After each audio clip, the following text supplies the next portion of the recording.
Boa noite, estamos no ar. Olha lá.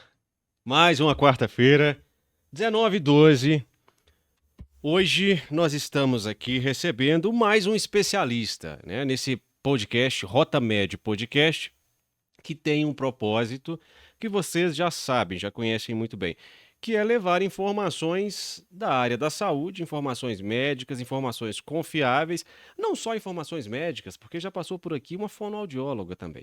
Informações da área da saúde que sejam confiáveis, essa é a nossa proposta, numa linguagem que vocês vão compreender. A gente é assistido tanto por médicos, enfermeiros, fisioterapeutas, fonoaudiólogos, mas também somos assistidos por alunos, por porteiros, motoristas de ônibus, diaristas, enfim, é um público bastante eclético que gosta desta área.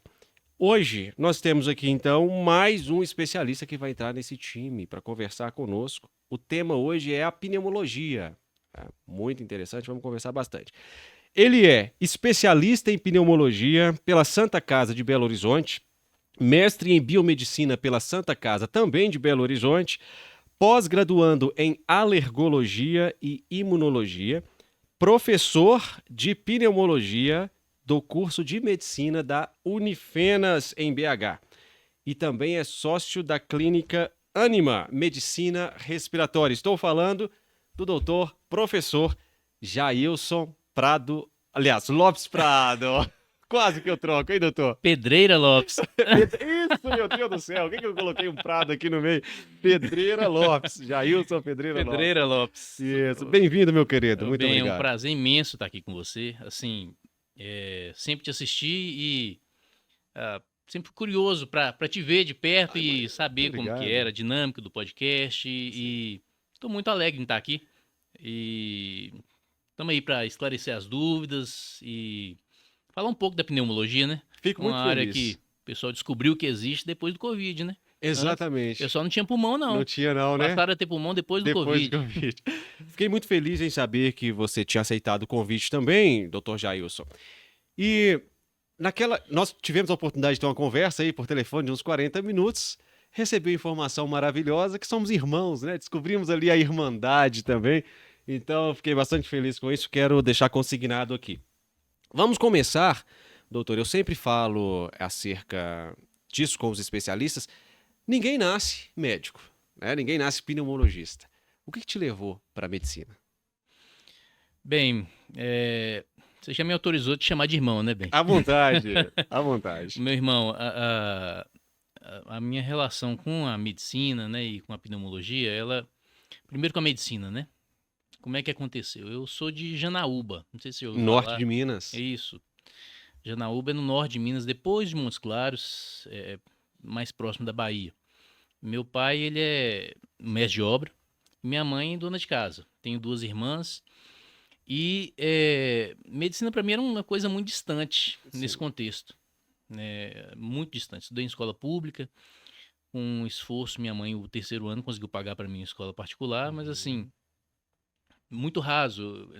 O ensino público, né, no norte de Minas, naquele contexto, era um ensino muito aquém do que o necessário para entrar na Universidade Federal, que era o que eu tinha vislumbre e é o que eu tinha condição de fazer naquele instante.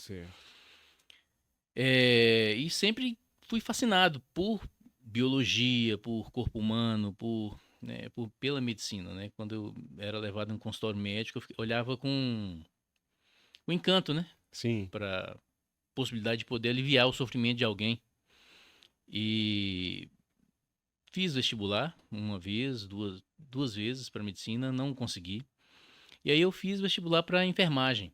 Certo. E eu passei em enfermagem, fiz enfermagem na UFMG, me formei como enfermeiro na UFMG e trabalhei como enfermeiro um bom tempo, né? E tive a oportunidade de entrar para docência, já logo no início da minha formação. E na enfermagem, bem, eu percebi que eu tinha um pouco de limitação no que eu queria fazer. Sei. É uma profissão maravilhosa, aprendi demais e por grande parte da população pouco compreendida, né? Sim. A enfermagem está abaixo do médico e a ideia assim. não é essa, né? Exato. A enfermagem é aquela que supre o outro de cuidado enquanto ele não tem condição Sim, de gerir a si próprio, sim. né? Supre de higiene, supre de eh, equilíbrio, supre de cuidado para não cair, entre outros cuidados, né? A enfermagem me deu esse olhar que, como médico, eu acho que eu não teria. Uhum. Então, fiz enfermagem, trabalhei como enfermeiro e Deus quis que eu me casasse com uma médica, Sei. né? Aí me casei com uma médica e quando eu me casei, eu já tava, fiz o mestrado e eu estava na possibilidade de fazer o doutorado Certo. fora. Sim. E eu conversei com ela, assim, ó, ela já estava bem estabilizada, assim, ó, te desestabilizar para mim estabilizar não é uma coisa legal. Conversei com ela e a gente optou por, tenta para ver. Sim. Tentei e consegui. Que legal. E aí entrei na medicina, e aí eu estudava durante o dia, trabalhava todos os dias à noite. Sim. E fim de semana também trabalhava. Então não foi Uma fácil, rotina né? corrida, hein? Foi difícil. Foi difícil. Mas Deus me abençoou a conseguir Sim. me formar. Bem, me formei. Comecei a trabalhar como médico, né? Trabalhei um pouco em PSF e plantão. Sim. Como enfermeiro, no contexto de enfermeiro, sempre trabalhei um pouco com psiquiatria e sempre trabalhei com urgência e emergência, né? Certo. Inclusive, tem muitos alunos, dei aula muito tempo, dei aula em Betim, muito tempo para Na enfermagem, enfermagem. para urgência e emergência e enquanto formado como médico, Sim. eu comecei a trabalhar com urgência e emergência, mas eu não queria aquilo para minha vida inteira. Uhum. E aí eu tentei residência. O que eu vou fazer? Sim. Eu gosto muito de cirurgia, mas eu não quero uma vida que eu não tenha horário para entrar nem para sair. Sei bem. Eu quero uma coisa que eu consiga Uhum. organizar a minha vida, Gerenciar seu chegar em tempo. casa, ver minhas filhas e Sim. ponto. Sim. Aí eu pensei, minha esposa já era pneumologista, Sim. eu vou tentar pneumologia. Uhum. Tentei e consegui, né? E Ótimo. aí entrei na pneumologia. Antes eu tinha tentado ortopedia, passei em ortopedia, cheguei aí uma semana, vi que E tá ali na muito cirurgia. muito. Tá ali. Pensei que você ia falar que a ortopedia é perto Da marcenaria. da pneumologia. Ah, Aí eu fiz pneumologia na Santa Casa, assim, uma escola excelente, né? A uhum. quantidade de casos que a gente vê na Santa Casa, eu acho que em Belo Horizonte, hospital nenhum a gente consegue ver. O É. volume de pacientes, né? Sim. O nível dos professores é muito bom. Uhum. E tô aí na pneumologia, né? E hoje eu fiz o mestrado, né?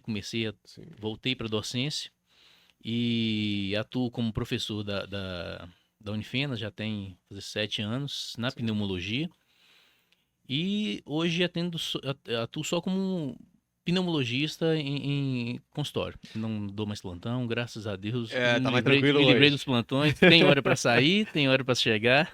Tem fim de semana, não trabalho à noite, Exato. graças a Deus. Faz a sua agenda, É. né? Doutor, como médico hoje, que antes foi o enfermeiro, você acha que o seu olhar para o paciente é diferenciado por causa disso? Eu acho que sim. É. Eu acho que muito. O médico, bem, eu posso falar isso porque Uhum. eu vivi e vivo as duas realidades, né? Sim. O médico ele chega, prescreve e vai embora, né? Uhum. Só que o enfermeiro ele tem ele tem uma questão que ele está próximo do paciente, né? No cuidado, na gestão, né? Em saber que ah, envolve uma questão de sensibilidade Sim. para mais, né? Uhum. Eu sei que eu não posso entrar com uma fruta para Dona Maria, né? Mas a netinha trouxe e o fato de ver a netinha vai fazer uma diferença muito grande. Sim. E quem, na grande parte das vezes, faz essas concessões é o O enfermeiro. enfermeiro. E, assim, me ajudou demais, né? Me ajudou demais. Tanto na possibilidade de nas prescrições, né? O Sim. que é viável, o que não é viável, né? Dentro do Uhum. contexto de um caos que a gente vive no pronto-socorro, Sim. né? Justifica eu segurar um paciente que eu possa manejar esse paciente em domicílio e sobrecarregar uma equipe, né? Assim, a gente é mais companheiro. Eu me considero um médico hoje mais companheiro dos Companheiro, enfermeiros, né? sim. Por ter vivido do outro lado. Quantos anos já você está nessa caminhada como médico? Como médico vai fazer 10 anos. 10 anos. Mas não mais de 10 anos. 10 anos. 10 anos. Isso. E a sua residência lá na Santa Casa, Santa Casa. hospital. Ele é um hospital público? Como é? Santa Casa é exclusivamente público. É o maior hospital do SUS, né? Do Sul. De Minas Então ele não Gerais. atende nada particular. Nada particular. A gente tem o São Lucas, né? Que é o anexo, Sim, que é particular, mas a Santa Casa é só público. é só público. Qual é a diferença principal que talvez possa existir entre o cuidado ou a prestação de serviço médico ali no hospital público de um hospital privado, por exemplo, no sentido de aprendizado mesmo? Eu creio assim, você fala para o residente, né? Isso, para o profissional médico. Eu acho que no hospital público, Uhum, o paciente ele é mais receptivo. ok. Né? Ele permite que você ande mais do lado dele. Sim, Não estou dizendo que o paciente do hospital particular seja mais. Se esquive mais do médico em situação de aprendizagem. sim. Mas acho que no público o paciente ele é tem mais compaixão do médico que está aprendendo. Sim. Né? E autoriza aquilo. Eu ouço isso, eu te perguntei porque eu ouço isso sempre, assim, de professores, né? Uma residência no hospital do SUS, você vai aprender muito. Você quer aprender, faça residência no SUS. Né? Eu ouço isso constantemente. Mas vamos lá, doutor. Bem, são duas coisas, né? Sim, No SUS a gente tem muitas falhas no que diz respeito à infraestrutura, certo. coisa que a gente não tem no hospital particular. Sim. Isso faz uma diferença muito grande também, né? Uhum. Se trabalhar com escassez é difícil. Desenvolve mais as Né? habilidades. Até que ponto e até que ponto isso limita seu aprendizado para outras tecnologias, Sim. entendeu? Por outro lado, te força a desenvolver outras habilidades, Outras habilidades. né? Que são para o médico brasileiro é essencial. Sim. Falando em médicos brasileiros, doutor Jair, você está lá na sala de aula formando esses novos profissionais, né, profissionais médicos. A docência sempre... Você foi docente na enfermagem também, agora na medicina, né? Ela sempre te chamou? A docência sempre te chamou? Ou foi com uma oportunidade, assim? Bem, a docência sempre teve na vida. Minhas irmãs são professoras, Sim. né? Eu acho que a docência ela te fornece uma situação diferente da atuação como médico. Sim. Primeiro que ela te força a estar atualizado constantemente. Uhum. E segundo, você está do lado da garotada, né? Isso Sim. faz muito bem. Sim.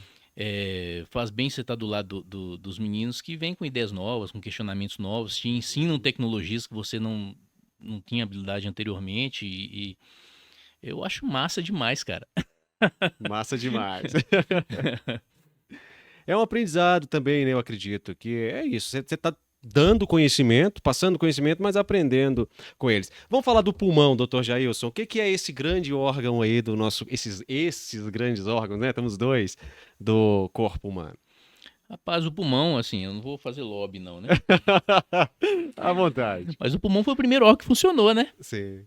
Não é isso? Uhum. Deus não soprou primeiro no Uhum. fogo da vida? Exatamente. O pulmão, ele é o órgão que é responsável pela oxigenação do corpo humano e assim, a gente até tinha conversado, né? A população descobriu que tem pulmão depois do Covid. Depois do Né? Covid. Antes não existia pneumologista, não existia pulmão. Uhum. Né? As únicas pessoas que sabiam que tinham pulmão era quem tinha algum problema, asmático, paciente com enfisema, Sim. paciente que nunca tinha tido nada no pulmão, né? Checar para eles era igual clínico ou cardiologista, Uhum. né? Que o lobby é muito grande, né? Sim. Pneumologista ninguém ia, não. É. Quem que é o médico que cuida do pulmão? Não sei. Ninguém sabia, né? Não sei. Agora todo mundo sabe. Agora todo mundo precisa saber. E aí, durante a Covid, trabalhou muito, né? Hoje as pessoas estão procurando mais o pneumologista, você percebe isso? Então? Sem dúvida. Sem Uhum. dúvida. O pessoal hoje tem muito... O Covid, ele assombrou muito a população, né? Sim, Ele deixou a população com muito medo. sim. E fez com que eles procurassem mais a especialidade, né? eu tive Covid, eu quero ver como é que meu pulmão tá. Sim. Não fiz um check-up, não quero ver como é que meu pulmão tá. Muita gente procura por isso. Sim. Eu quero fazer aquele exame de soprar, né? Que eu vi na Espirometria. televisão, aquele exame de soprar que vê como é que tá o pulmão. Sim. Eu quero fazer uma tomografia. Hoje a gente sabe que o pulmão, assim, o Covid, ele acometeu, né, primordialmente o pulmão, mas a gente sabe que foi uma doença que acometeu todos os sistemas, né? A gente tem, até hoje tem muita coisa a se aprender sobre o Covid. E o pulmão, a gente crê que a gente avançou um pouco mais porque foi o órgão-alvo, né? Sim. E foi, na grande maioria, o que matou. Óbvio, morreram de outras situações, mas a grande maioria, o que matou foi o acometimento pulmonar pelo Covid. Como que foi trabalhar na pandemia, doutor?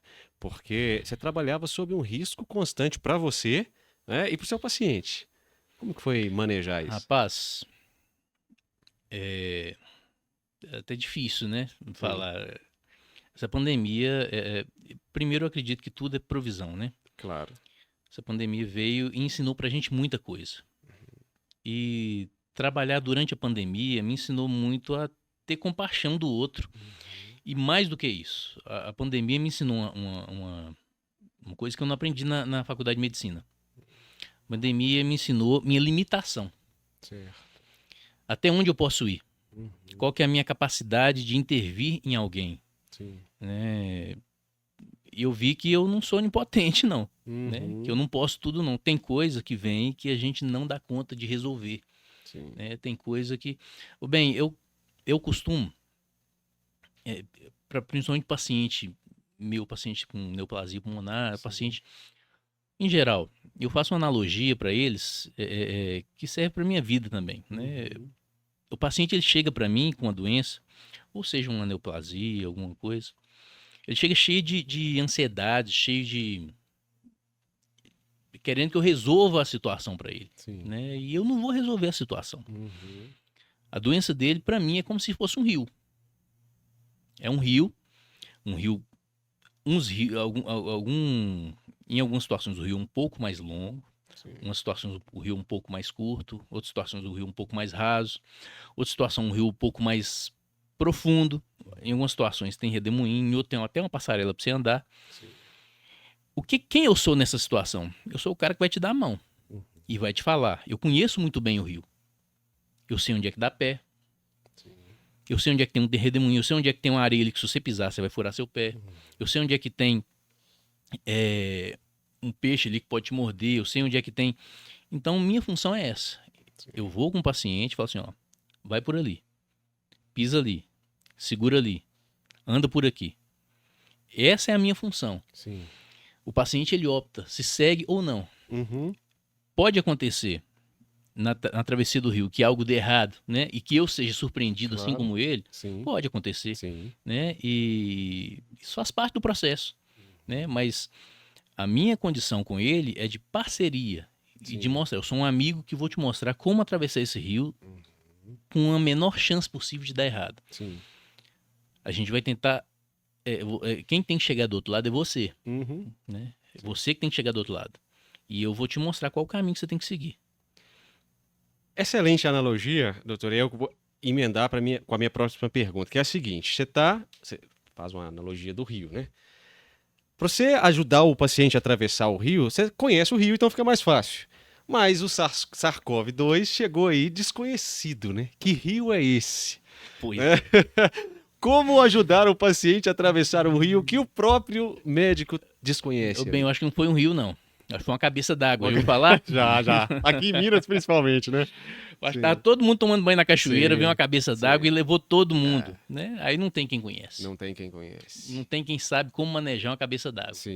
Né? Aí o que acontece numa cabeça d'água? Todo mundo vai para a margem. É o que todo mundo fez. Todo mundo foi para... E a gente aprendeu muito, né?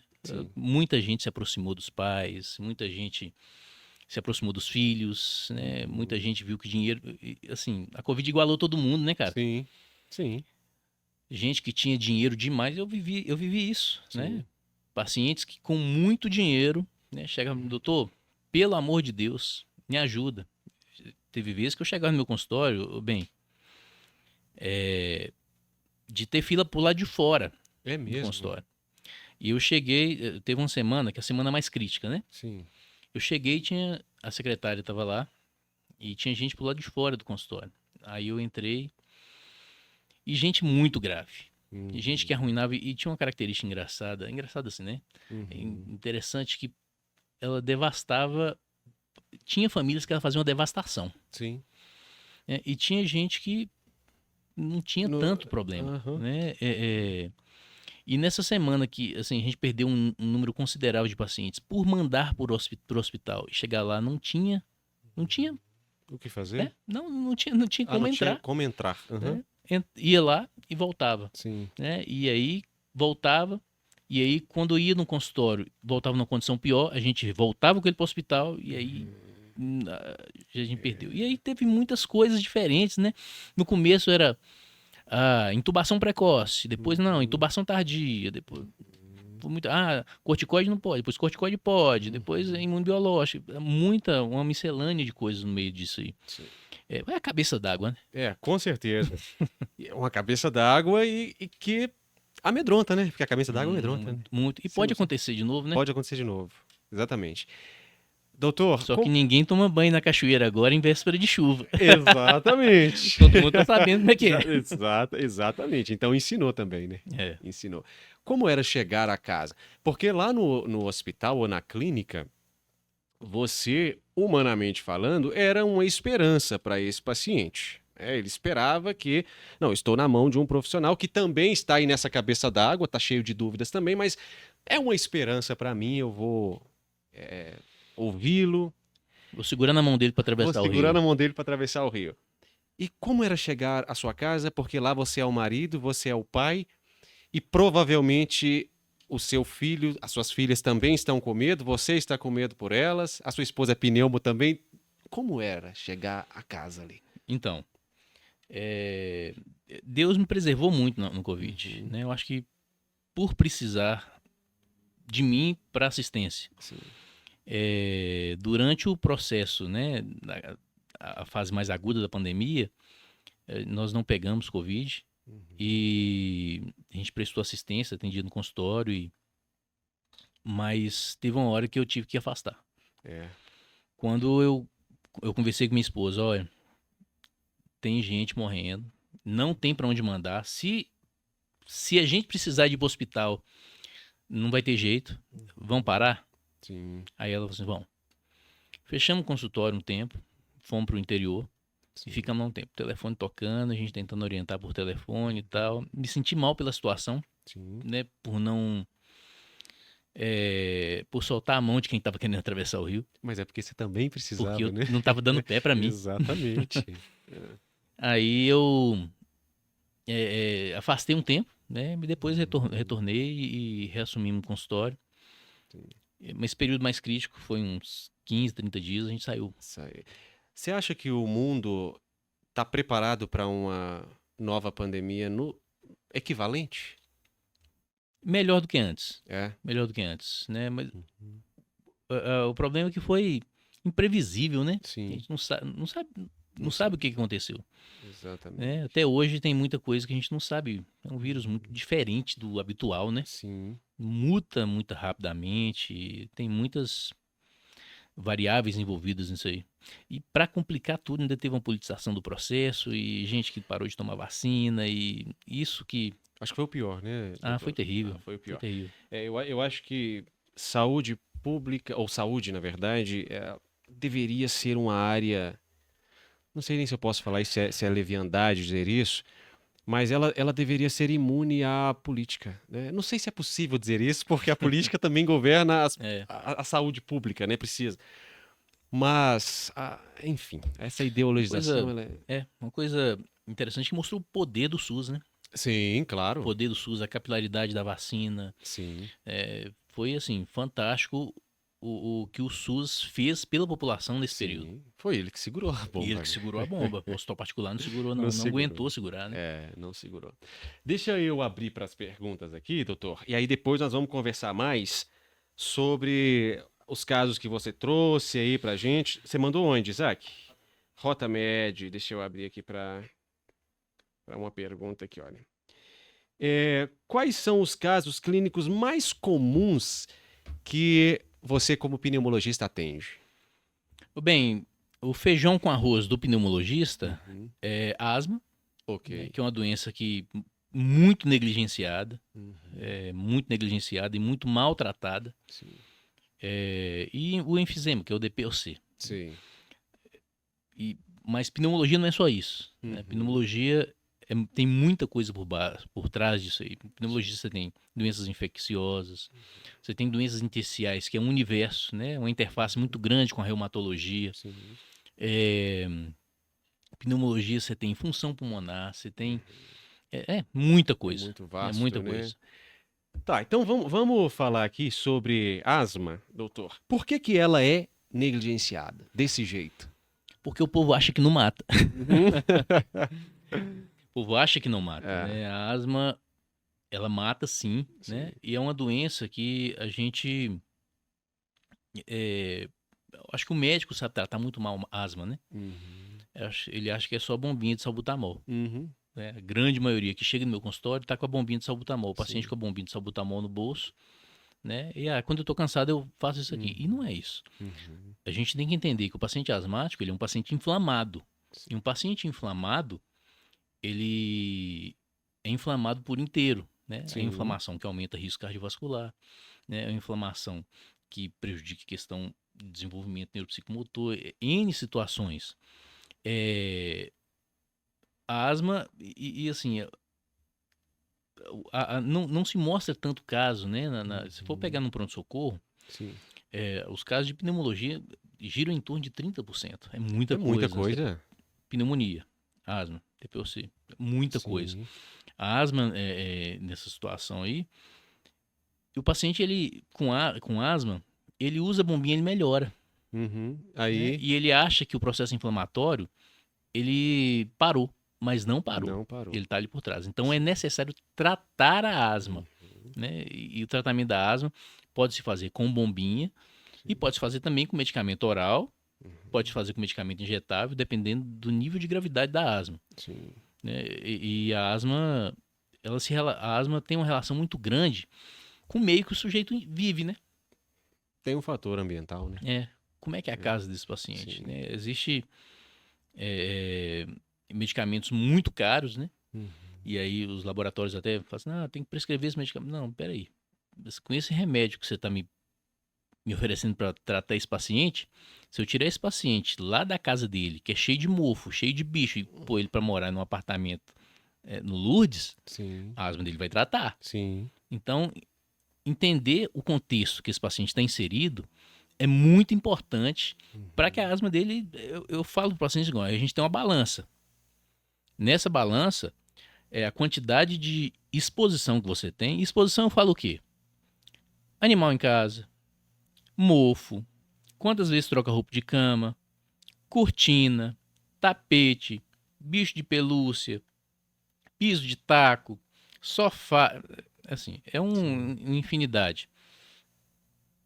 Isso vai depender o tanto que você está exposto com a tanta medicação que eu vou dar. É uma balança. Se você aumentar a exposição, eu vou aumentar meu remédio. E remédio tem efeito colateral. Claro. Se você diminuir a exposição, eu vou diminuir a medicação. Né? Tem paciente, bem, que... Eu tenho paciente asmático que dorme com 26 gatos na cama. E... morrendo de asma, chiando Sim. igual uma chaleira. Sim. Você escuta ele, parece que tem uma chaleira chiando no paciente. Assim, ó, se você não tirar os gatos, provavelmente você não vai melhorar. Mas eu não vi. Então, vamos aumentar remédio. Exatamente. Né? É uma escolha. Ele tem que fazer uma escolha. Tem que fazer uma escolha. E tem a questão, você está falando aí, que é atravessada pelo fator socioeconômico também, né, doutor? Socioeconômico, muito. Porque as condições sociais e econômicas do brasileiro, às vezes, é muito mais factível para ele a medicação, se medicar, do que a troca do ambiente. Né? E como que você lida? Você trabalhou no Santa Casa? Hoje você está em algum hospital público também? Não, só na clínica, né? Eu atendo em prefeitura. Em prefeituras. SUS também. Uhum. Como que você lida com essa questão de Você percebe que aquele paciente está se agravando ou está em crise por um fator ambiental, né? Então ele mora em um ambiente que não é favorável a ele, às vezes muito pequeno, muita gente próxima, mas ele está com aquela crise ali. Como que você lida com isso diariamente? Assim? O bem, talvez seja uma das tarefas mais difíceis. Sim. Sensibilizar o paciente, Sim. né, que o ambiente que ele está é insalubre Uhum. é muito difícil. É muito difícil. Tem paciente que você leva para casa, né? Sim. Paciente que chia e você... A questão, o problema da asma, né, pensando na asma que você está Sim. falando, é que a asma não tratada, Uhum. ela cursa com um quadro que a gente chama de remodelamento brônquico. É como se... Não é a mesma coisa, né? Uhum. Mas é como se ela se comportasse como um paciente que fumou a vida inteira lá na Uhum. frente.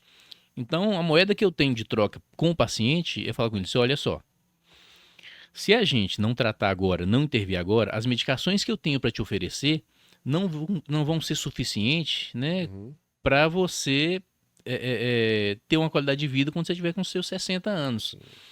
Eu falo muito com o paciente também a questão seguinte, o que você quer ser, né, Uhum. o que você quer ter de qualidade de vida quando você tiver com seus 60, 70 anos. Não é uma ameaça, mas eu vejo isso todo dia no consultório. Sim. Gente que esse filme foi passado, foi falado isso, e o paciente volta com oxigênio, né? Com Uhum. aquele oxigênio dentro do consultório. Sim. E aí é difícil a gente intervir num pulmão que já está muito comprometido. Mas a gente, assim, o arsenal farmacológico que a gente tem é muito bom. Na pneumologia a gente tem uma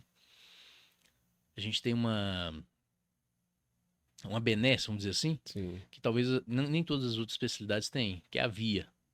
A via inalatória. Ok. A via inalatória nos permite fazer doses maiores da medicação sem tanto efeito colateral. Ok. Do que se eu fosse fazer uma coisa oral, uma medicação oral ou injetável, eu consigo uma concentração muito grande e o pulmão ele tem um nível de absorção muito bom, né? Muito bom. Mas para que ele absorva, ele tem que estar aberto, ele tem que estar respirando. Sim. Então o paciente, por isso que é a questão de o paciente tem que tratar. Tratou a medicação, o problema é que começou a tratar, cortou sintoma, parou. Para a medicação. Sim.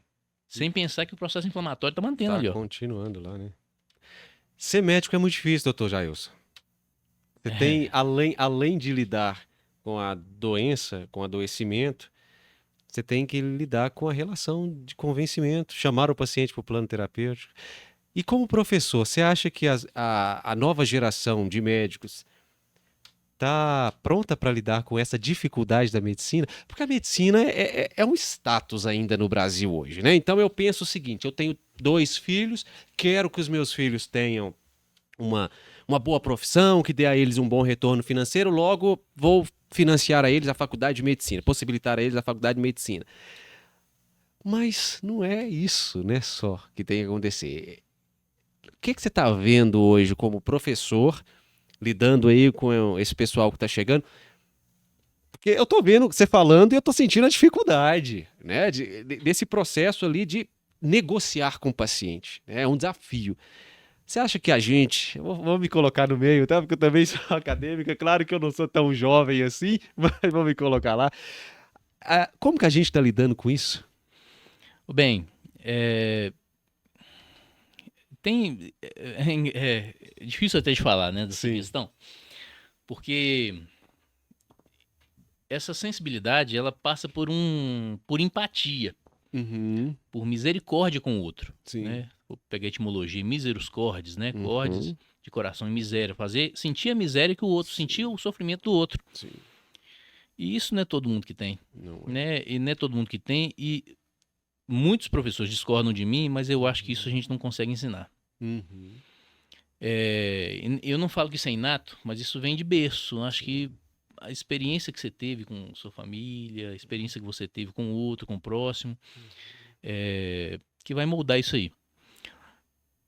Eu não sou, igual muitos médicos falam, essa turma que tá vindo aí tá perdida. Não tá não. Tem muito menino bom, muito menino que tem empatia com o próximo, muito menino que sofre o sofrimento do outro, né? E é importante pensar nisso, né? Quem sofreu o sofrimento do outro não é chorar as lágrimas do outro, né? A gente tem que guardar um pouquinho de lágrima para quando for nossa vez. Sim, A gente não pode chorar tudo de uma vez, não, sim. né? O paciente se entristecer com o sofrimento dele, mas as lágrimas são dele, Sim. não são suas. Se você chorar com todo paciente que entra dentro do seu consultório, você sai desidratado. Uhum. Você não dá conta.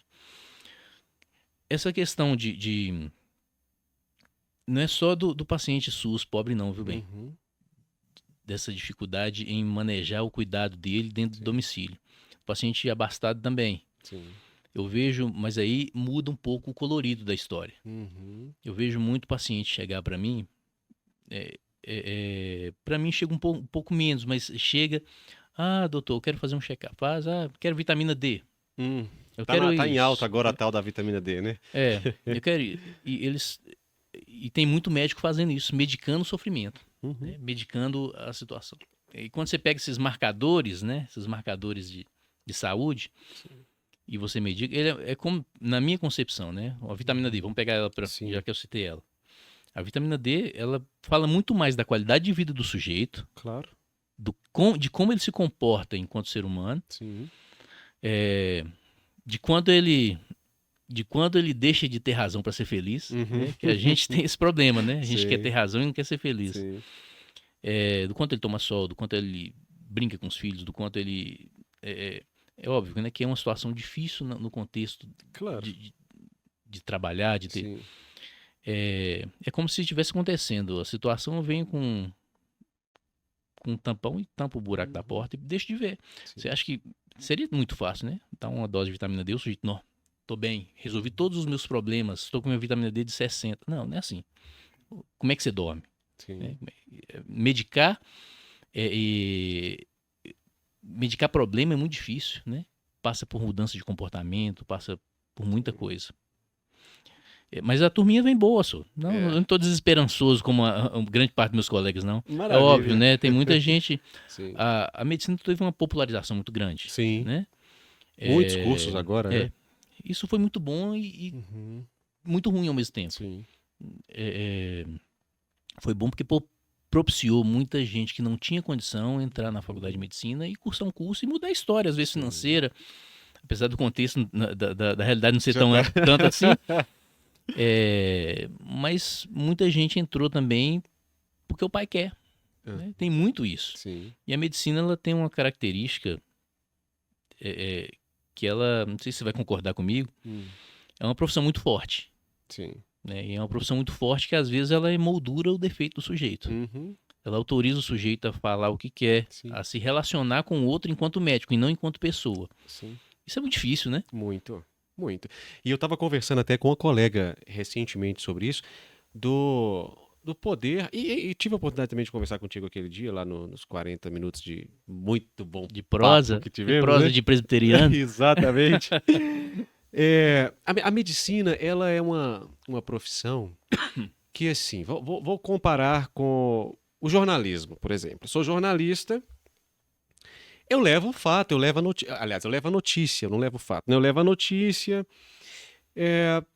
mas não me é conferida uma autoridade quase que divinal ali. Não. Quem assiste a minha reportagem, ele tem a liberdade de me questionar e tá tudo certo. O advogado, a mesma coisa. Ele vê pela janela dele, né? Exatamente. O médico, a medicina já é uma coisa que, assim, você formou hoje, amanhã... Rapaz, isso é perigoso. Você tá com o poder de decidir a vida de uma pessoa. Isso é perigoso, rapaz. Que é isso? Perigoso. É perigoso chega não digo a formação, mas a profissão chega a ser um pouco covarde, que pega um menino de 24, 25 anos, solta para decidir situações, ainda mais em pronto-socorro, situações assim de extrema tensão e de extrema responsabilidade, situações, o médico, você como acadêmico de medicina já deve ter passado, se já tiver começado a estágio, já começou, você vai vivenciar situações na sua vida que talvez sua mãe, o seu pai, nunca vivenciaram na vida deles inteira. Exatamente. Viu gente nascer, viu gente morrer, viu gente Uhum. sofrer, viu gente ficar feliz, viu gente de todo jeito, Sim. né? E isso até criar uma casca, né? E Uhum. você entender que a sua função ali é pegar na mão para atravessar o rio, Uhum. machuca. Imagino. E precisa de humildade, Sim, né? sim, sim. Sabia que você, quando você formar, né? Sim, Saber que você não é o Dr. Ben Mendes, é o Ben Mendes, né? exatamente. É o Ben Mendes que se relaciona com sua esposa, com seus filhos, Sim, né? Que tem amigos, né? Que sabe falar sobre outros assuntos que não seja sim. medicina. Uma coisa que me irrita ao extremo Uhum. é médico que só sabe falar de medicina. Aham. Que não sabe falar mais Mais nada, nada, né? né? Que já, o que você gosta? Eu gosto de pegar meu Jeep pro mato, eu gosto de tocar Sim, meu violão, eu gosto de tocar meu piano. sim. Eu sou gente além da medicina, né? E o Exatamente. problema é que a medicina, ela parece que tem um chama pra gente que tem Uhum. o ego um pouco mais inflado, né? Sim, E aí emoldura isso que é complica, né? perigoso, né? Muito perigoso. Perigoso demais. E aí, eu acho que nós somos privilegiados, né, doutor? Tanto você quanto eu, por termos sido chamados por Cristo pela graça, né, que nós precisamos, pelo Espírito do Senhor, ter a humildade como norte, né? Então a gente precisa saber que somos servos, Rapaz, essa né? luz é forte demais, não dá pra afastar dela, não. Não dá, né? Não dá. Doutor Jailson, como que o doutor Jailson, pneumologista, e o Jailson, cristão, presbiteriano, servo de Cristo, se coexistem? Como eles coexistem, esse médico e esse cristão? Quando você está no seu serviço médico, você leva o Jailson cristão tá junto, os seus valores de um homem cristão estão ali, ou é necessário diferenciar? Como é isso? Eu tento levar o máximo possível, mas o homem que tá dentro de mim grita bem. Sim. Ele grita o tempo inteiro. É. A vaidade, o ego, né? A forma de agir. A gente tenta o tempo inteiro se assemelhar a Cristo, Sim. né? Mas nossa natureza carnal, a nossa sorte é Cristo, né? Sim. Se não fosse Ele que nos atraísse e colocasse na gente essa vontade, né, de estar junto dele, mas eu sempre tento colocar, oro por paciente, às vezes eu atendo o paciente, oh Deus, alivia o sofrimento desse paciente, oh Deus, eu sei que é da tua vontade, mas se der para alivia, né? É uma pessoa tão boa. Uhum. A gente pede a Deus para Sim. intervir e sempre que possível a gente fala de Cristo, né? Mostra como uma possibilidade que passar por uma tribulação junto de Cristo é muito mais leve, né? Do que passar longe. E me faz entender, o Covid me fez entender muito isso, né? Uhum. Que apesar da gente não conhecer o desfecho, tudo tá indo para tá num trilho. Tá num trilho. Sim. Tá tudo dando Tá certo, né? tudo dando certo sob a melhor ótica possível. Exatamente. Doutor, nessa sua caminhada como médico, eu tenho certeza que muitas histórias te atravessam e te atravessaram. E quando você vai falar da medicina, você lembra de alguma delas, né? Eu tenho certeza que durante a nossa conversa aqui você está lembrando de algumas coisas. Traga um caso pra gente aí que porventura tenha te marcado ou que você acha que é importante que saibamos. Bem, são vários casos, né? Sim. Casos que, desde lá da enfermagem, né? Uhum. Até agora tem mais de 20 anos que eu tô nessa Sim. essa corrida com a saúde aí. Mas, assim, o que me marcou mais, assim, foi meus pais. Uhum. Teve uma situação, eu tenho uma sobrinha que ela morava comigo, ela fazia medicina, faz medicina. Sim. E aí, na pandemia, foram embora para casa, né? E eu fiquei um tempo em casa com minha esposa. E meus pais, meu cunhado e minha irmã vieram trazer ela para fazer as atividades online e alguma atividade presencial. E chegando em minha casa, eu desci. Quando eu vi meu pai saindo do carro, eu achei ele meio estranho. Uhum. Seu pai, o senhor tá bem? Ah, meu pai não queixa muito pouco, né? Sim. Ah, meu filho, mais ou menos. Aí, espera um pouquinho. Fui lá dentro, peguei o saturímetro, né? Que é o aparelho que mede a saturação. Tava saturando 82. Uau. Aí eu disse, meu pai, o senhor tá com Covid? Uhum. Aí ele, tô não, meu filho, tá com Covid. Mandei o pessoal entrar.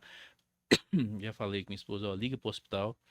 O hospital, na referência na época era o Madre Teresa, né? Sim. Eu tô indo pra lá. Ah, Uhum. falaram que não tem vaga. Tô indo pra lá. Uhum. Pus ele no carro, fui pra lá. Chegou lá, internou. E aí, assim, ver o pai da gente numa situação de fragilidade é muito difícil, Muito. né? Uhum. Eu lembro que internou e ele nunca tinha ficado internado, assim. Ele levantando pra ir no banheiro e quase caindo, eu tentando segurar ele e tendo que dar banho. Foi muito difícil. Sim. Saturação caindo. Aí minha esposa me liga, ó, sua mãe tá ruim. Sua mãe também tem. Uau. Volto, busco minha mãe. Uhum. E aí chega os dois internados no pronto-socorro. No Internados não, Sim. dentro do pronto-socorro, Sim. né? Porque não tinha Uhum. internação, não Sim. tinha dentro do pronto-socorro, um do lado do outro, e eu no meio. E você era o médico deles ou só Não, acompanhando? eu era filho. Aham, o filho, sim. E aí aquela situação, nossa, foi muito difícil. Passa um tempinho, minha esposa ligou, ó, sua irmã tá ruim. Meu Deus. Lá vai eu buscar. Levo minha irmã pro hospital. Internaram uns 3. Ali, assim, a situação foi muito difícil. Pra mim, me mostrou, assim, a minha limitação ao extremo. Né? Até onde eu posso ir. Sim. Deus foi muito bom e consegui, ele saiu do hospital, conseguiu alta, né? Ficou internado um bom tempo, né? Minha mãe também um bom tempo, foram sair, né? Foi na ordem Na decrescente. hora de Meu pai chegar. saiu, minha mãe saiu, depois minha mãe saiu, minha irmã saiu. Bem, chegando em casa, isso é refluxo, tá? Tudo bem. Fique à vontade. Chegando em casa, meu pai tava assim muito fraco. Meu pai é um homem grandão, muito fraco, não tava conseguindo ficar em pé.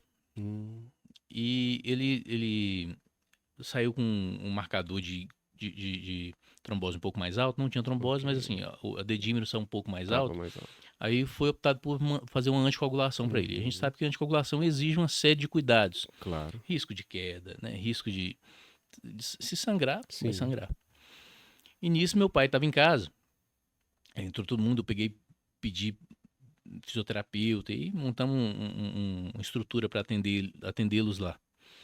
Aí meu pai, eu estava saindo para trabalhar, meu pai cai e bate a cabeça. Nossa Deus. Aí cortou a cabeça e ele muito teimoso. Uhum. Ele não tema. Paz, né? A gente ia segurar, pai. A gente ia segurar, ele dava abraçada e tal. Assim, Sim. eu dou conta, né? Aham. Caiu, cortou a cabeça. Eu tava saindo, pedi um primeiro, ó, ajuda aí, leva ele lá no hospital. Foi pro hospital, chegar a tirar um raio-x e mandar ele de volta pra casa. Fizeram a sutura, né? Mandar ele de volta pra casa. Ok, isso foi numa quarta-feira. Continuou. Quando foi no domingo, eu tava sentado com minha esposa no sofá e eu vi ele andando e eu vi ele com a perna, com a dorsiflexão um pouco comprometida. E arrastando a perna. E aí eu olhei pra minha esposa, nós dois entendemos o que estava acontecendo. Sim. A gente pensou em hematoma subdural. No idoso ele demora um tempo para aparecer, né? Por ter mais espaço para sangrar, Sim. né? Demora um tempo para aparecer e para comprimir. Eu falei assim, hematoma subdural. Poxa, ó, vamos ligar para o hospital, vamos embora para lá com ele agora. E como é que vai abrir a cabeça dele ele tomando anticoagulante? Ok. Colocamos, e ele, minha mãe, todo mundo, aí foi todo mundo lá, tava todo mundo lá em casa se tratando, né? Que eles voltaram, mas voltaram muito debilitados, assim, de cama mesmo. Então até se restabelecer, eles ficaram lá em casa. Aí eu peguei, coloquei ele no carro e fui pro hospital. Cheguei no hospital, a neurologista olhou, parece que hematoma subdural. Vamos fazer um TC. Eu só pensava em Deus nessa hora. Claro. Pedi Deus preservar meu pai. Aí fui fazer a TC. Quando fez a TC, que viu que não tinha nada na tomografia, assim, meu coração explodiu. Aí agora explicar o que aconteceu. Sim, o que aconteceu, né? Aí meu pai tem uma mania de sentar com a perna cruzada. Como ele emagreceu demais no Covid, ele perdeu, eu não sei como é que ele perdeu um coxinho que tem aqui atrás, que acabou pegando o nervo fibular. E aí ele começou a raspar a perna. Mas um susto absurdo, rapaz. E um alívio depois, né? Um alívio. Mas isso me fez aproximar demais dele, né? Me fez entender mais as limitações, né? Que eu tenho enquanto médico, né? E principalmente enquanto médico do meu pai, né? Que eu Sim. estava sendo médico do meu pai naquele instante. Foi difícil demais, bem. Eu imagino. Que é isso? Doutor É Jailson. difícil contar sem se emocionar. Ah, claro, claro. Imagino que seja.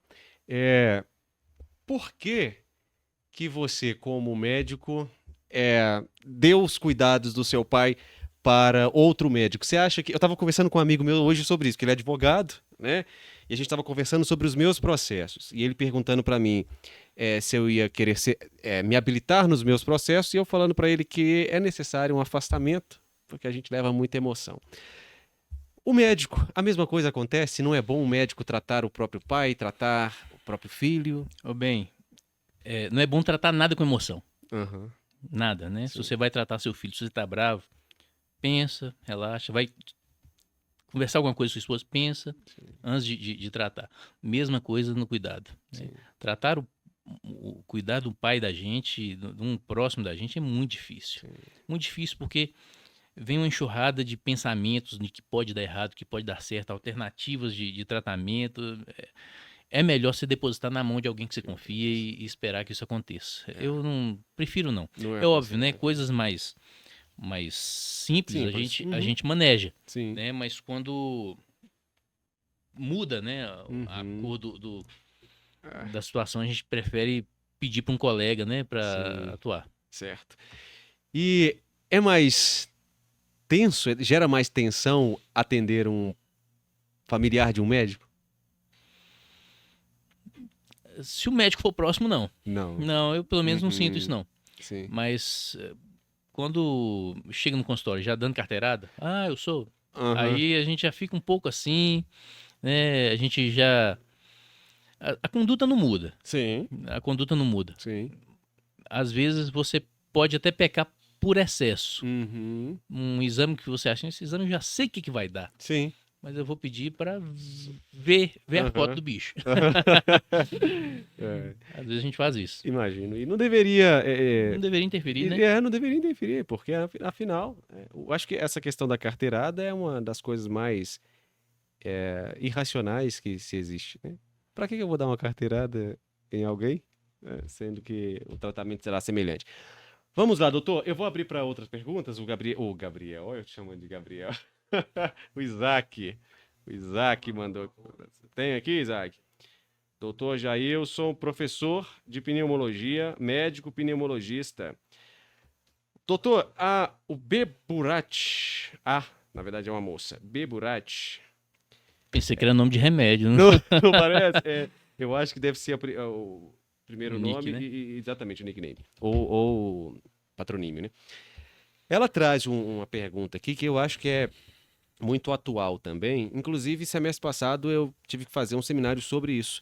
Tá na moda agora o tal de cigarro eletrônico por jovens, né? E tá causando um problemão aí, né? Ela pergunta assim: cigarro eletrônico causa DPOC? O cigarro eletrônico é pior do que o DPOC. Uhum. É muito pior. A causa é vale, né? Sim, exatamente. Gente, o problema do cigarro eletrônico maior é que o povo tá entrando sem saber o que é. Uhum. Eu tenho situações de aluno Sim. que foram nessa ideia de iniciar o cigarro eletrônico para deixar o tabaco, Uhum, né? uhum. E hoje não consegue nem voltar pro tabaco Sim, por causa do cigarro eletrônico. sim. Por não ter regulamentação, o cigarro eletrônico, eles colocam o que eles querem lá. Uhum. Você tem metais pesados, você tem coisas absurdas no cigarro eletrônico, né? E você compra em qualquer lugar. Então, o cigarro eletrônico é longe, né? E a indústria do tabaco, bem, ela tem ela é muito sagaz. Ela Sim. muda de estratégia, Uhum. ela muda antes era o Marlboro, né? O Sim. Cavaleiro, né? É, Tudo é chique, é é feito para elegante, ser né? chique, né? Eu, Uhum. quando era novo, quando eu tinha meus, sei lá, 9, 10 anos, que eu vi aquela propaganda e vi nossa, quando eu crescer eu vou Vai fumar. querer, né? A Eu vou propaganda fumar. tinha um que era um moço num cavalo, e era Ah, aquela coisa galanteador, eu vou né? fumar quando eu. É, Mas você vê que ela mudou a estratégia, né? Hoje o sim, cheiro é melhor, sim. né? Não é cigarro, é um vape, Uhum, né? Não é fumaça, uhum. né? É um vapor. É Exatamente. tudo apontando Sim. para uma coisa mais suave. E não é E mais não é. suave. Não é tão ruim quanto ou até pior. Do que o outro. Fala sobre a EVALI aí, doutor. É um processo inflamatório, né, que Uhum. se dá pelo cigarro eletrônico, assim, devastador no pulmão. Sim. Eu, particularmente, por não atuar em hospital, eu nunca peguei o paciente em fase aguda. Mas eu sei que tem um dano alveolar, assim, difuso e tem situações em que é quase que reversível. Irreversível. Irreversível. É. O paciente. E evolui muito rápido, né? Rápido, rápido. É, Rápido. imagina, gente. Então, Até você desconfiar que é o pendrive que você tá fumando, né? sim. Que tá levando aquilo. É. Ok, então vamos lá. Mais uma. Cadê? Ah, tem aí? Tá, vamos lá. Cigarro eletrônico. E eu vejo que eu tenho colegas, né, de sala que usam. E é justamente Rapaz, isso é isso que você tá falando, assim. Parece que é cult, né? É aquela coisa. na faculdade eu ando, os meninos, eles às vezes estão fumando, eles escondem, Aham, pra né? dizer. Eles escondem de mim, né? Sim. Aí eu assim, pode mostrar que eu vi, rapaz. Aí então, chegou aí, meu freguês. Isso. E aí, meu freguês, já fez a carteirinha? Tá. Exatamente. Eles riem e tal, mas eu sempre ofereço ajuda, olha só. Sim. Vamos sair dessa, vamos tentar sair. Existe possibilidade de a gente repor nicotina de outra forma para tentar sair desse processo. Sim. Mas a experiência que eu tenho tido é que é muito mais difícil do que o cigarro. É. Olha, a Sinara Dutra, ela Sinara é minha aluna. É sua aluna? É minha aluna. Olha, um abraço então, Sinara, aluna do Dr. Jailson.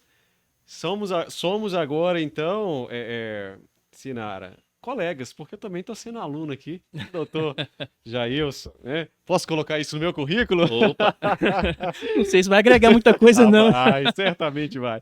Ela pergunta assim, como calcular a carga tabágica do cigarro eletrônico? Então vamos lá, vamos fazer o seguinte, como calcular a carga tabágica de um cigarro tradicional, né, o cigarro branco, e a carga tabágica do cigarro eletrônico? Bem, a carga tabágica do cigarro convencional, olha só, a gente tem várias situações, né? Sim. No cigarro, a gente calcula em anos-maço, Sim. né? Que a gente fala. É a quantidade de cigarro fumado, né?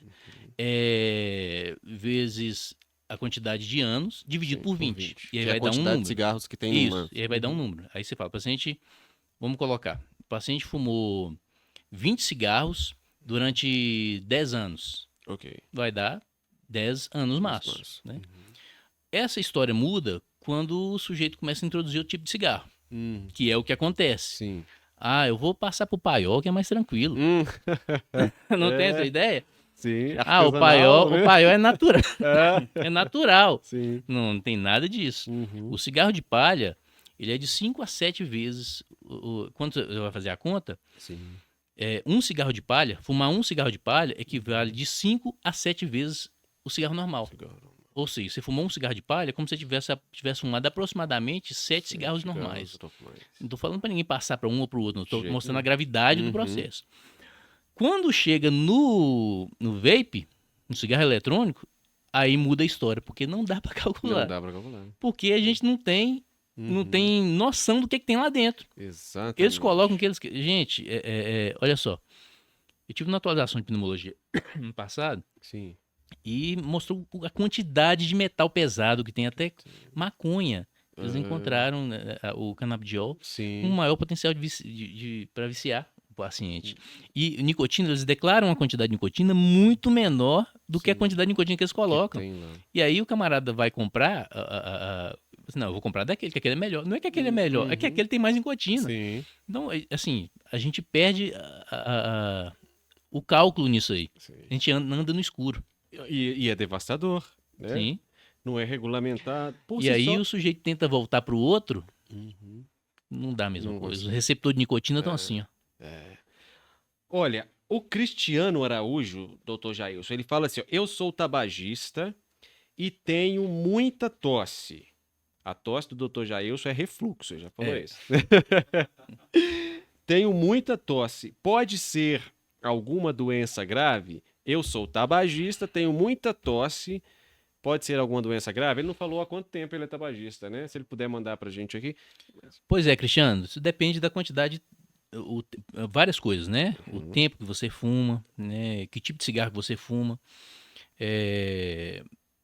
uma coisa que a gente esqueceu de falar, bem, é do tabagista passivo. Né? A gente vai falar sobre isso. Uhum. Então, essa tosse do Ok. essa tosse do tabagista, Sim. ela se dá por um aumento de muco, né? Existe uma modificação na árvore respiratória e o paciente produz mais muco e, em resposta a isso, o paciente passa a tossir mais. Se é uma coisa grave ou se não é uma coisa grave, a gente tem que observar várias coisas, né? Perda de peso, falta de ar, né? Na verdade, o ideal é ser avaliado por um pneumologista, aí vai pedir uma radiografia, fazer uma espirometria e ver se você tem uma doença que chama DPOC. A doença que o cigarro causa é a doença do DPOC, tá? Que não é só causada por cigarro, né? Uhum. Toda exposição à queima de biomassa leva ao DPOC. Você pega Trabalhadores rurais, né? trabalhador rural que mexe Uhum. com carvoaria, Fogão a lenha. aquela senhorinha que fica soprando lá para.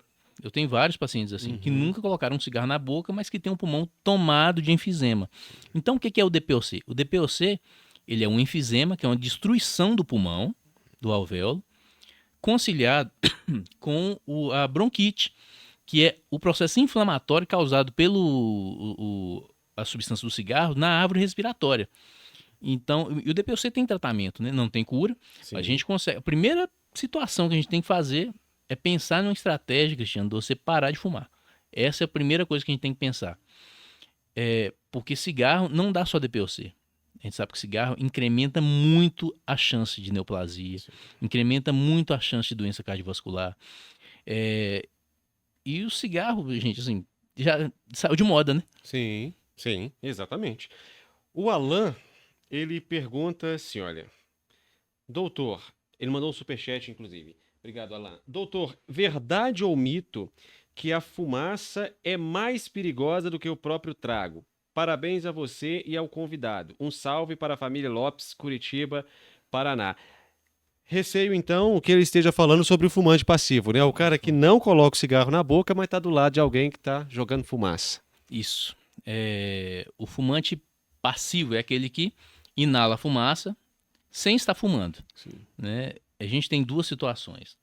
A gente tem, quando a gente vai tratar do assunto tabagismo, a gente tem a fase ativa, que é a fase em que o paciente está com o cigarro na boca e puxa aquela fumaça, e tem a fase passiva, que é o cigarro na mão, queimando lentamente. Sim. Essa fase passiva, ela libera muito mais substâncias tóxicas do que a fase ativa. Então, se você está com um paciente, com um indivíduo, né, numa sala, ele com um cigarro queimando, aquela fumaça que está soltando do cigarro, ela é mais lesiva até do que a fumaça que ele está aspirando, porque a temperatura de queima da substância, ela é maior. Sim. É óbvio, né? Que ocasionalmente eu entrei numa sala, tem alguém fumando, fiquei um tempo. Isso não vai me causar um mal. Né? E a gente tem que pensar em outras situações também. O trânsito, né? O trânsito Belo Horizonte, fica esse tempo fumando, cheirando fumaça de caminhão, isso também lesa pulmão. Mas a gente tem que pensar o seguinte: tem algumas profissões que estão mais expostas. Sim. Né? Garçom, Sim. né? Muito exposto. O cozinheiro, se estiver mexendo com fogão a lenha. Né? A gente pega, às vezes, uma senhora que nunca mexeu no fogão a lenha, mas o marido fumou a vida inteira. Sim. E aí ela tem DPOC Porque e às vezes o cara não tem. Sim. E aí a gente tem também uma questão de vulnerabilidade. Tem pacientes que são mais vulneráveis e outros são menos vulneráveis, né? Isso varia muito por expressão de uma substância, alfa-1 antitripsina. Sim. Perfeito, doutor, muito obrigado. O Cristiano respondeu aqui quanto tempo ele é tabagista. Ih, doutor. Deu ruim? Deu ruim, doutor. Cristiano Araújo. Chama Cristiano Araújo. Sou tabagista há 40 anos e fumo 30 cigarros por dia e ainda sou diabético. Pensa rápido, quantos anos mais? Ai, meu Deus do céu, matemática não é comigo. Pera aí, me dá 60. tempo. 60. 60, isso. Tabagista há 40 anos, fumo 30 cigarros por dia e ainda sou diabético. Há 8 meses perdi 18 quilos. Procurar um pneumo urgentemente, né? E um endócrino, né? E o endócrino. Pneumo endócrino. É. Tem que fazer uma tomografia, ver o porquê que você está perdendo esse peso rápido, né, Cristiano? E procurar ajuda para parar de fumar, Cristiano. Sim. Eu sei que é difícil. O cigarro ele traz uma questão afetiva muito forte, né? É um amigo. Hoje mesmo eu estava conversando isso com uma paciente. É um amigo que você sabe que na hora que você estiver angustiado, ele vai estar lá. Uhum. Mas só que é um amigo maldito. Sim. É um amigo que só vai te trazer o mal. E por isso que eu digo, né, para os alunos, não experimente. Porque se você experimentar, você vai abrir uma janela que não existia. Uhum. E abrindo essa janela que não existia, quando o bicho pegar, você vai querer olhar por ela. Sim. Mas, Cristiano, tem como parar. Existem medicações, existem formas, estratégias de te ajudar a parar de fumar. Okay? Procura um pneumologista que você vai... Vamos torcer por você. Tá certo. É. Vamos lá. Você mandou mais aqui, o Ricardo, não, meu Deus, Isaac. Já me chamou de Jair Pedreiro Prado Lopes no começo. Exatamente. O que tá acontecendo comigo? Você vai mandar aqui? Tem? Tá, deixa eu ver aqui, ó. Aliás, o Gerson, ele pergunta assim: boa noite. Cheguei agora. Bem-vindo, Gerson. Mas gostaria de saber o que fazer para ter um bom pulmão. Para ter. Interessante, olha. Ele tá pensando na terceira idade, na velhice, né? Cheguei agora, mas gostaria de saber o que fazer para ter um bom pulmão para a terceira idade. Obrigado. Vamos lá então. Como é que é o nome? É Gerson. Gerson, olha só. Primeira coisa, Gerson. Se fuma, para de fumar. Né? E afasta de quem fuma. Uhum. Segunda coisa, atividade física. Atividade física hoje é isoladamente um fator de proteção. A gente sabe que melhora a capacidade pulmonar, melhora troca gasosa. Assim, atividade física. Quase todos os médicos, o paciente sai do consultório hoje com essa recomendação. Faça atividade física. E terceira, Jefferson, talvez seja mais difícil, é viver bem. Viver bem. O que é viver bem? É difícil falar, né? Difícil. Eu já tinha falado, ser mais feliz do que ter razão, tomar mais sol, fazer coisa que te traz, melhorar o sistema, resumidamente, é melhorar o sistema imune. Como é que a gente melhora o sistema imune? Não é tomando vitamina, não é tomando nada disso, gente. Sistema imune a gente melhora sendo feliz. Sim. Sendo feliz, afastando daquilo que te causa mal. Às vezes o paciente chega no consultório, doutor, eu tô gripando demais. Como é que tá seu sono? Tá dormindo bem? Como é que tá com a esposa? Uhum. Como é que tá com os filhos? E no trabalho, como é que tá? Sim. Tá fazendo atividade física? Tá tomando sol? Tá... Como é que tá? E a Bíblia já fala, né?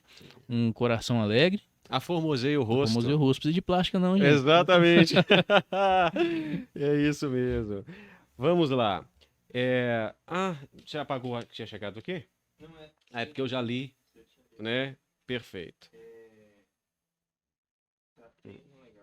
Bem, que daqui a pouco eu quero conversar sobre neoplasia, também com o Dr. Jailson, e em seguida a gente vai caminhando para o encerramento, viu, Isaac?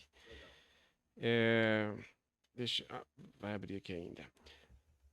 Vamos ver qual é a pergunta. Tá rodando aqui a roleta, viu? A internet não tá boa, não. Tá carregado. Tá gostando do podcast, doutor Jailson? Ótimo. É legal? Ótimo. Então tá bom. Me deixaram muita vontade. É mesmo? Muito bom. Eu quero ver daqui, então. Me dá aqui, por favor. O meu aconteceu alguma coisa aqui que não tá abrindo a pergunta. Eu vou... É a Bela... Opa, sumiu aqui, ó. Bela... Sumiu, Isaac. Sumiu. Eu devo estar... tá. Bela Fontanella, deve ser. Meu pai e meu cunhado tiveram pneumotórax. Tem até um poema do... Pesquisa aí pra mim quem é o autor do poema. Chama Pneumotórax. Eu esqueci o nome dele, é bem famoso. Um autor brasileiro. Meu pai e meu cunhado tiveram pneumotórax. Como evitar? É mais comum em homens? O que é pneumotórax, doutor? Vamos lá, explica primeiro pra eles. Vamos lá. Pneumotórax. O que é pneumotórax? O pulmão, ele se enche de ar bom. Esse ar, tentar falar da forma mais leiga possível, né? Uhum. Ele se enche de ar bom. Esse ar bom entra em contato com o sangue que está carregado de ar ruim, de gás carbônico. Essa troca acontece e ele expele o gás carbônico. Entre o pulmão e a caixa torácica, né, o osso, a gente tem uma membrana, né, que se chama pleura. Sim. A gente tem uma pleura que está colada na caixa torácica e uma pleura que está colada no pulmão. Pleura visceral e parietal. Tá estudando anatomia. A pleura visceral, ela é colada no pulmão, parietal colada na caixa torácica. Algumas condições fazem com que essas duas pleuras se descolem e encham de ar. Quando ela se enche de ar, o espaço que o pulmão tinha para encher de ar fica diminuído, porque essa pleura ela empurra o pulmão. E esse ar que está aqui dentro não tem troca porque ele não está dentro do pulmão. Isso é o pneumotórax. A gente tem vários tipos de pneumotórax hipertensivo, pneumotórax simples, pneumotórax aberto, pneumotórax espontâneo. Cada um tem uma causa, né? Vamos pensar no pneumotórax, que eu acho que ela deve ter falado, né? Que é o pneumotórax espontâneo. A gente tem dois, basicamente, o pneumotórax espontâneo e o pneumotórax que foi provocado por alguma situação. Trauma. O provocado por alguma situação, ele pode ser devido a intubação, ele pode ser devido a algum trauma, pérfuro cortante na caixa torácica, né? Facada, tiro, em que eu perfuro a caixa torácica e aí o ar, ao invés de entrar pelo nariz, ele entra pelo buraco que está na caixa torácica. E aí ele não vai para o pulmão, ele vai para a pleura. Aí gera o pneumotórax. O outro tipo de pneumotórax, que é o pneumotórax espontâneo, a pessoa não tem nada, não tem perfuração nenhuma na caixa torácica. Por algum motivo, o alvéolo, o pulmão, ele é formado por um tanto de, como se fossem uns cachos de uva, que são os alvéolos. Esses alvéolos, eles se enchem de ar e esvaziam. Alguns pacientes, geralmente pacientes mais altos, né, chamados de Ai, aí eu não... longilíneos, Longilíneos. os pacientes Eu longilíneos, ia falar ectomorfo. os pacientes longilíneos, alguns, esses alvéolos ficam sob uma determinada tensão que eles podem se romper. E aí gera um pneumotórax. Ou um paciente com DPLC, com enfisema, em decorrência do tabagismo prolongado, os alvéolos eles vão se coalescendo, né, se juntando um com o outro, formam um alvéolo grandão que vira uma bolha, e essa bolha com a parede muito fina pode se romper e gerar um pneumotórax. Pneumotórax que, na grande maioria das vezes, a gente consegue resolver, né? O cirurgião de tórax vai lá, coloca um dreno e resolve. O perigo é quando esse pneumotórax se torna um pneumotórax que a gente chama hipertensivo. Quando ele enche tanto de ar que começa a empurrar tanto o pulmão, empurra esse pulmão de cá, que aí começa a empurrar o outro pulmão do outro lado. E aí você começa a ter um comprometimento, um colapso circulatório e ventilatório. E aí pode ser fatal. Pode ser fatal, se não tiver assistência imediata. Quem escreveu o pneumotórax é o Manuel Bandeira. Manuel Bandeira, deixa eu até ler aqui o poema do Manuel Bandeira. Ele tinha, né? Ele foi diagnosticado com pneumotórax. É um poema interessante. Deixa eu ler aqui rapidão pra gente passar pro... Eu quero que o senhor traz mais um caso, viu? Olha, a primeira vez que eu chamei de senhor. Tava segurando aqui. Olha só. Tava segurando pra não chamar Sei se eu de fico feliz senhor, ou triste. Não, pode ficar feliz. Pode ficar feliz. Vamos lá. Pneumotórax, de Manuel Bandeira. Não, peraí. É esse aqui mesmo. Febre, hemoptise, dispneia e suores. Meu Deus. Suor. Não sei. Como que é a pronúncia de Suores. suor no plural? Suores. Suores não pode ser. Febre, hemoptise, dispneia, suores noturno. A vida inteira que podia ter sido e que não foi. Tosse, tosse, tosse. Mandou chamar o médico. Diga 33. 33. 33. 33. Depois eu quero que você fale sobre esse 33 aqui, tá? Respire.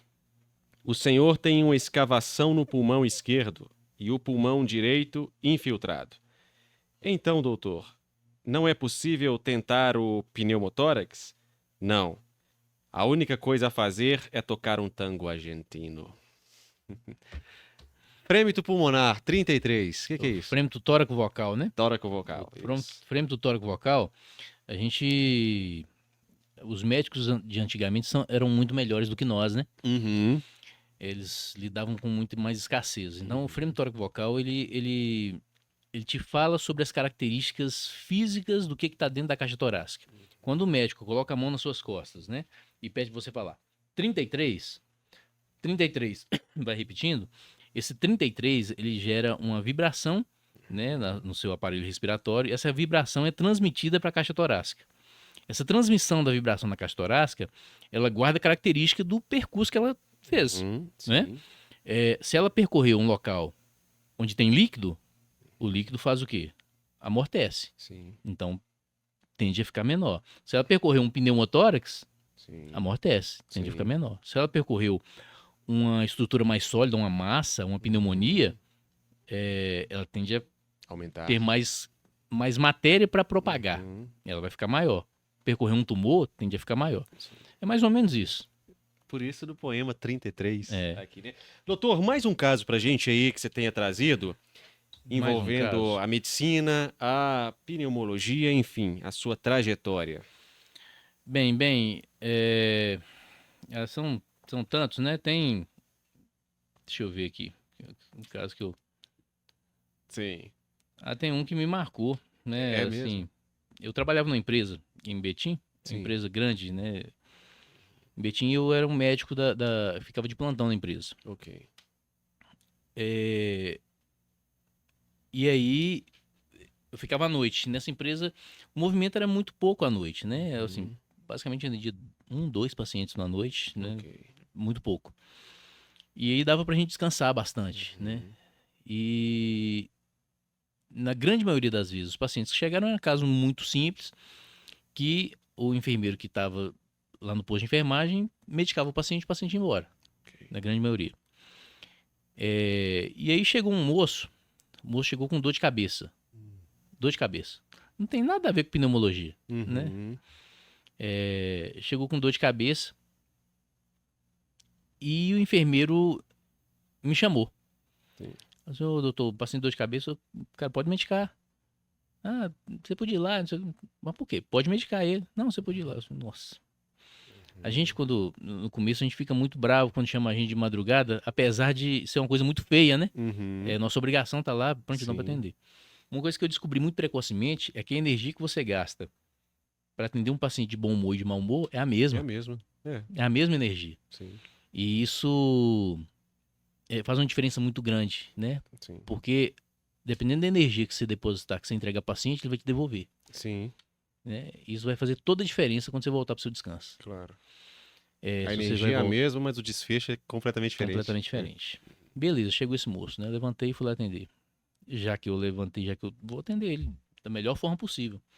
Como é que o senhor tá e tal? O que tá acontecendo? Ah, doutor, é só uma dor de cabeça. Eu falei pro rapaz me dar medicação, ele insistiu em te chamar. Tá bom. Mas vamos lá, o que tá acontecendo? Como é que tá? Comecei a bater papo com ele, Sim. bater papo aleatório. Doutor, tá difícil, sabe? Como é que tá na linha? Tá difícil pra trabalhar, muita pressão e tal. Doutor, a minha vida não tá sendo fácil, não. Eu tenho um filho que tem síndrome de Down, e ele tá internado tem 6 meses no CTI. Ele tem uma alteração, nasceu com uma alteração no intestino, o intestino dele tá ficando todo pra fora. E aí, a minha esposa tem que ficar com ele direto lá, então tem quase que 6 meses que eu vejo minha esposa esporadicamente, e ele só aceita minha esposa. Ele não aceita outra pessoa ficar junto dele. Aí eu já dei aquela, assim, esse cara ele tem motivo pra ter dor de cabeça até o final da vida dele, né? Aí ele falou que tava muito difícil, questão financeira e tal. Assim, cara, mas como é que... E a perspectiva? O médico não deu muita perspectiva, não. De melhora, não. Minha esposa tá lá direto. E você tem mais filha? Tem outra filha. Minha outra filha é autista. E ela, doutor, é uma autista grave, ela... Às vezes ela cisma de comer só uma coisa, tomar só sorvete. E aí fica o mês inteiro tomando sorvete, eu tenho que lidar com aquilo, às vezes ela fica agressiva.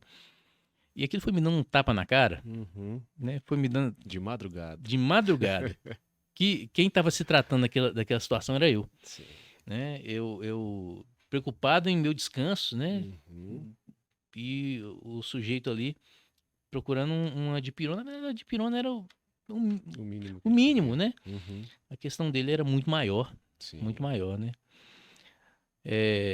O remédio dele foi outro. Sim. O remédio dele foi um atestado para ele descansar. Uhum. Né? Aí vem outra questão, né? Quando dá atestado? Sim. A gente tem que ter sensibilidade, né? Estava claro que o cara precisava de descansar a cabeça, descansar a alma, ir lá, ficar com a filha dele, ir lá ver a esposa dele. Às vezes, bem, a gente vê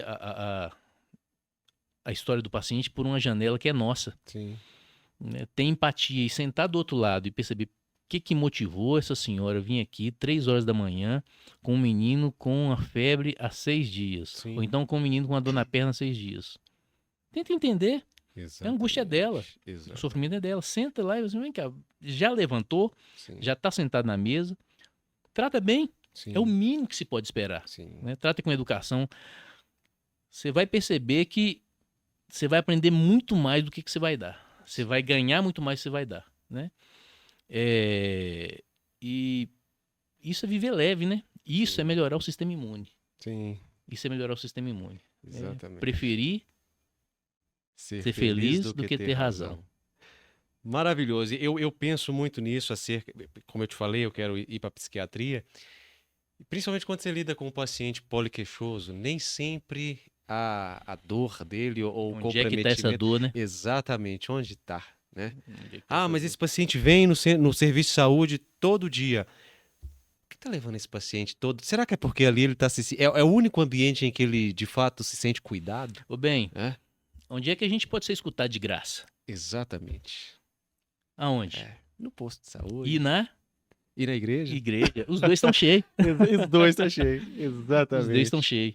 Doutor Jailson, quais são os principais mitos que envolvem a pneumologia? Ah, os mitos, né? Eu acho que o Isso. principal mito que envolve pneumologia, que todo mundo deve... E eu escuto isso todo dia no consultório, bem, Sim. bombinha vicia. Hum, Isso não existe, tá? não existe. Bombinha não vicia.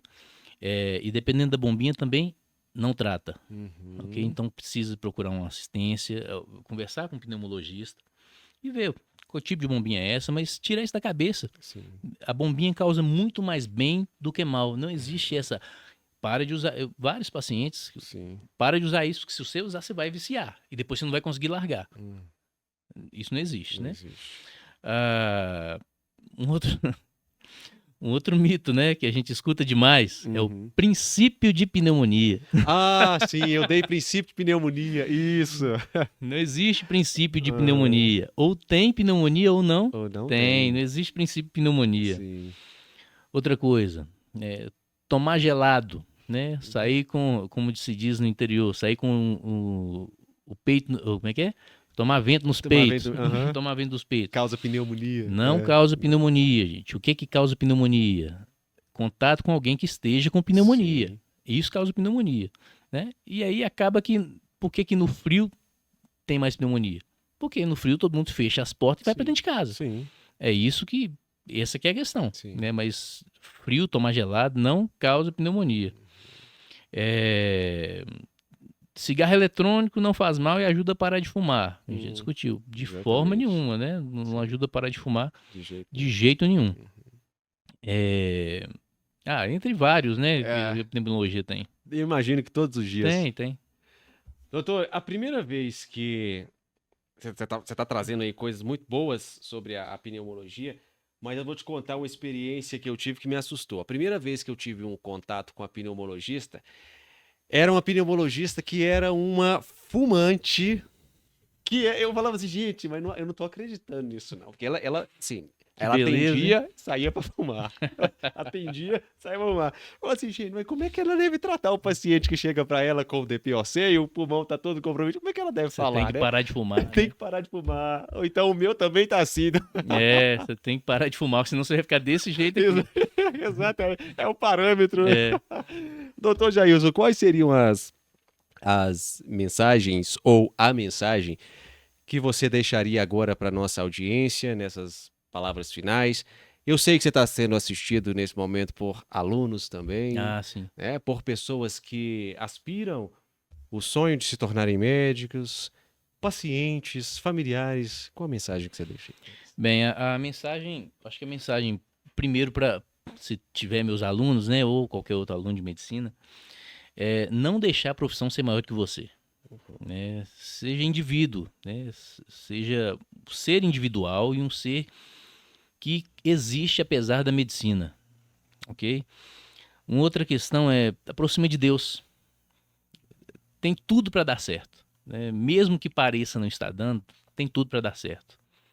E terceira coisa, tenta ter misericórdia, tenta ter empatia, né? Tenta se colocar no lugar do paciente. Antes de questionar, antes de reclamar, antes de brigar, por que que essa situação está acontecendo, né? Qual que é a perspectiva dela comigo, né? Qual a experiência que ela já teve com o médico que levou ela a se comportar dessa forma comigo? É difícil. Tem hora que a gente quer pisar no pé, tem hora que a gente quer brigar, tem hora que a gente quer chamar pra gente uma autoridade que não é nossa. A autoridade da vida é do paciente. Ele que decide se ele vai tratar ou não. E é um exercício difícil, bem, você tentar convencer um adulto do que é melhor para ele. Sim. Mas é a profissão que eu escolhi, né? É a profissão que eu escolhi. Para a população em geral, o que eu posso dar de conselho? Eu acho que é que todo médico dá, né? Hum. Não fume, Uhum. faça atividade física, né? Tome mais sol, passe mais tempo com a família, cuide bem dos filhos, dê exemplos positivos. É o que a gente fala todo dia no consultório, né? Sim. E eu quero melhorar meu sistema imune, doutor. É muito fácil melhorar o sistema imune sem precisar de medicação, né? Seja mais Feliz do que do que ter ter razão. razão. É isso aí. A gente optar por ser feliz, né? E aproximar de Deus. Sim. Acho que é o melhor caminho que a gente pode seguir. Doutor Jailson, pneumologista, professor de pneumologia da Universidade Unifenas de Belo Horizonte. Doutor, antes de subir aos céus, Jesus ele disse: "E ser-me-eis testemunha tanto em Jerusalém, Samaria, até os confins da terra." Então, os seus confins da terra podem ser o consultório médico, o hospital, né? Você está em missão como representante de Cristo Jesus, sendo testemunha, trazendo essa vastidão de conhecimento para nós. Muito obrigado por ser meu irmão. É um Eu que prazer, é uma agradeço. grande honra. Um prazer Tá? imenso te conhecer bem. Sempre te Prazer assisti meu. desde. Tem muito tempo que eu te acompanho. Ah, que legal. E essa luta que você está aí, eu tenho certeza que já passou por muita coisa. Tem muita coisa para passar também, né? Sim. Mas tudo tem um propósito. Você não está à toa, não. Amém. Que assim seja. Amém. A ele a glória pelos séculos dos séculos. Antes que existíssemos, ele é, né? Então não poderia deixar de terminar dessa forma. Muito feliz pela presença aqui do meu irmão, Dr. Jailson. Jailson Pedreira Lopes. Acertou. Rapaz, acertei. Meu pai que está me assistindo, um abraço, meu pai, muito obrigado, que me conduziu a esse caminho de glória, caminho de Cristo. A minha mãe também, que também me conduziu ao caminho de glória, o caminho de Cristo. Quero mandar um abraço para todos da audiência. Para o Rani, que não pôde estar aqui hoje. Tem mais alguém que você queria sinalizar aí? Pode falar. Família Lopes de Curitiba. Família Lopes de Curitiba, um abraço. Marcos de Palmital, São Paulo. Marcos de Palmital, São Paulo, um abraço. Stephanie 23, que é uma seguidora do Instagram. Stephanie 23, muito obrigado pela sua audiência. Vocês que acompanharam até aqui, olha, durante a semana, nos próximos dias, nas próximas semanas, a equipe vai liberando trechos dessa entrevista que foi maravilhosa. Mas olha só, ela durou 1h28 mais ou menos, quase 1h30. Eu reconheço que nem todas as pessoas têm esse tempo para assistir a entrevista completa. Então, qual é a alternativa que encontramos? A gente vai disponibilizando trechos, né? Então, o doutor Jailson falou aqui sobre o enfrentamento da Covid, falou sobre pneumonia, pneumotórax, falou sobre DPOC, asma, um monte de coisa muito interessante que o pessoal vai cortando e aí você consegue enviar para alguém e falar assim, olha aqui, você tá com esse vape aí, achando legal? Deixa eu te mostrar aqui o que o pneumologista falou lá sobre Evale. Manda só o trecho. Quem sabe você vai conscientizar essa pessoa, porque por desinformação está colocando a sua própria vida em risco, né? Então, os conteúdos do Rota Med são para isso, para levar informações de saúde às pessoas da forma mais democrática possível. Muito obrigado a todos vocês que Bem, acompanharam. Claro, querido. Só mandar um abraço pro pessoal. Fique à vontade. Fique à vontade. Pessoal, eu tinha um projeto de extensão na faculdade, Sim. que era um podcast também. Sim. Um audiocast, né? Uhum. O pessoal do MedWave, um abraço para todo mundo, tá? Assim, o pessoal da diretoria Estela, o Felipe, a Ju. Me ajudaram demais ano passado. E mandar um abraço pro pessoal que é fã seu também. O Muito obrigado. reverendo Tchaikovsky. É mesmo? Reverendo Tchaikovsky. Ah, legal. De onde? É lá de Itaperuna, no Rio de Janeiro. Olha, um abraço. E um primo meu lá de São Paulo, né? O Samuel, o Samuca. Ô, Samuel, um abraço. Tá assistindo? O Samuca, um abração. Muito obrigado. Doutor, me coloca à disposição para auxiliá-los se for necessário lá no projeto da faculdade, se quiserem ok. retomar, tá? Uhum. Conte conosco. E é isso aí. Eu posso deixar um contato? Isso, muito bem, estava esquecendo. Quem assistiu ao doutor Jailson vai encontrá-lo onde, doutor? Vou deixar o contato do consultório. Perfeito. Pode ser? Pode, claro. 99-762-8361. Perfeito. Tá Entrou bom? em contato, fala com o doutor Jailson. Tem Instagram também? Tem Instagram, mas eu não sei. Não sabe não, tá O bom. Isaac vai disponibilizar. Tá. Qual que é, Isaac? Jailson, underline, Pedreira. Jailson, underline, Pedreira, underline, Lopes. Perfeito. Manda uma mensagem pro doutor Jailson lá, tire a sua dúvida, porque além de médico, é professor. Então vai ter o prazer de te dar algumas lições sobre saúde. Muito obrigado. Então, até a nossa próxima quarta-feira, às 19 horas, estaremos aqui com um gastropediatra. Então, nós vamos falar sobre o aparelho digestório ou digestivo infantil. Até a próxima. Um abraço.